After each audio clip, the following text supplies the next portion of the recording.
Monsieur le ministre, la parole est à Monsieur Michel Herbillon. Monsieur le Premier ministre, je souhaite m'adresser à vous avec une certaine gravité au sujet de votre projet d'introduire la proportionnelle pour l'élection des députés. Vous savez, Monsieur le Premier ministre, que nous y sommes opposés, non pour défendre je ne sais quelle situation acquise, ni par opposition systématique, mais pour des raisons de fond. D'abord parce que vous allez déstabiliser nos institutions et changer la nature de notre régime politique. Le fait majoritaire constitue depuis 1958 la force de la Ve République. Demain, avec la proportionnelle, vous n'aurez plus de majorité au sein de l'Assemblée.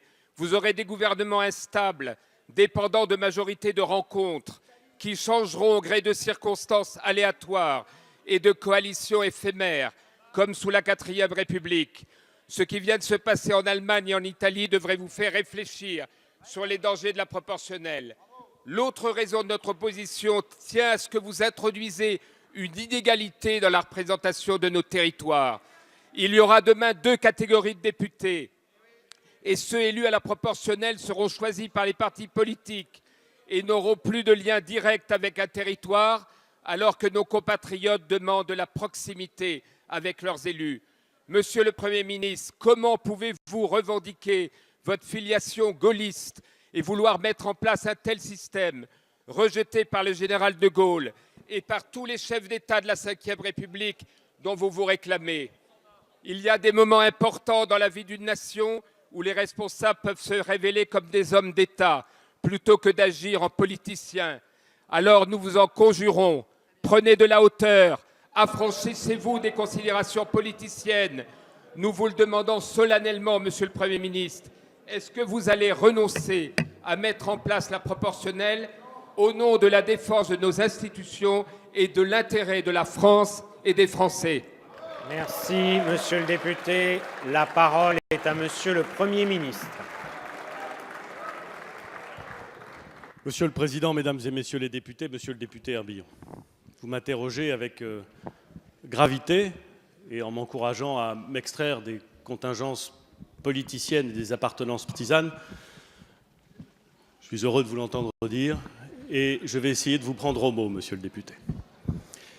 Vous m'indiquez que le scrutin majoritaire serait au cœur de la Ve République et que renoncer au scrutin majoritaire, introduire la proportionnelle, même une dose de proportionnelle, ce serait méconnaître fondamentalement les institutions de la Ve République.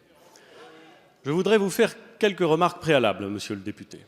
La première, c'est que, vous le savez parfaitement, le général de Gaulle, que vous évoquez, n'a jamais placé le mode de scrutin dans le texte constitutionnel. Jamais. Et Dieu sait pourtant, Monsieur le député, qu'il avait introduit, avec Michel Debré, dans la Constitution, des dispositions qui tendent à mettre en place un parlementarisme rationalisé qui suscite parfois, y compris sur ces bancs, des oppositions ou des remarques dont l'acidité est du coup intéressante. La deuxième chose que je vais vous faire remarquer, Monsieur le député, vous le savez parfaitement, c'est que depuis 1958, il y a eu une fois un mode de scrutin qui mettait en place la proportionnelle intégrale. En 1986, les Français ont voté, ils ont donné une majorité très stable, au Premier ministre de l'époque, Jacques Chirac.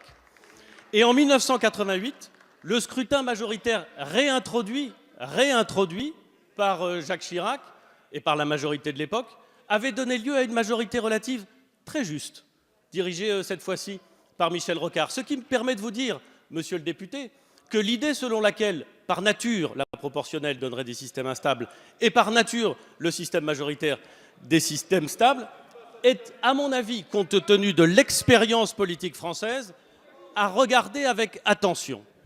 Mais plus fondamentalement, Monsieur le député,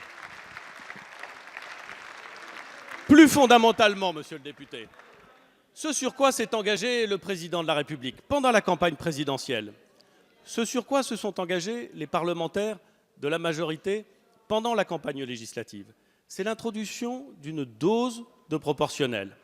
Qu'est-ce que ça veut dire? Ça veut dire que dans ce scrutin majoritaire qui va rester la norme, il y aura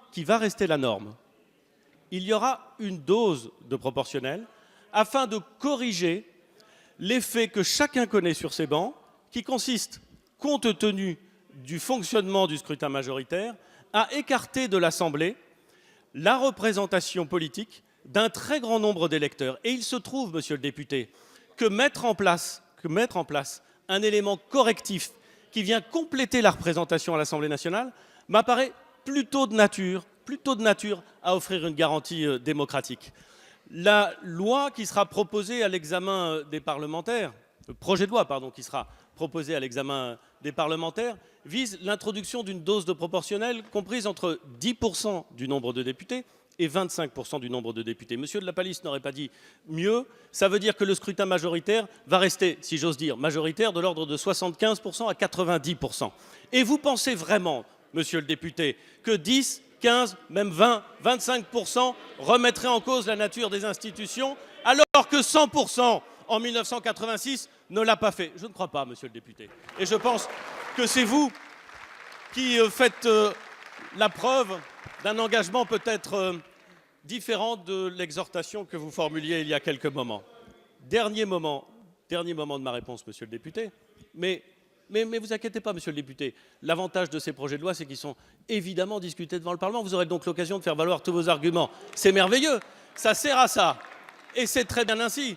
C'est d'ailleurs l'intérêt de mettre le mode de scrutin dans la loi ordinaire. Voyez-vous, c'est que comme ça, justement, chacun peut s'exprimer. Un dernier mot. Vous pointez l'idée selon laquelle il y aurait 2 types de députés. Et vous y voyez un problème fondamental. Permettez-moi de vous dire qu'au Sénat, ça existe depuis longtemps, qu'il y a des sénateurs qui sont élus au scrutin majoritaire et d'autres qui sont élus au scrutin proportionnel. Et je ne crois pas que cela ait mis en cause les institutions de la Ve République. Merci, monsieur le Premier ministre.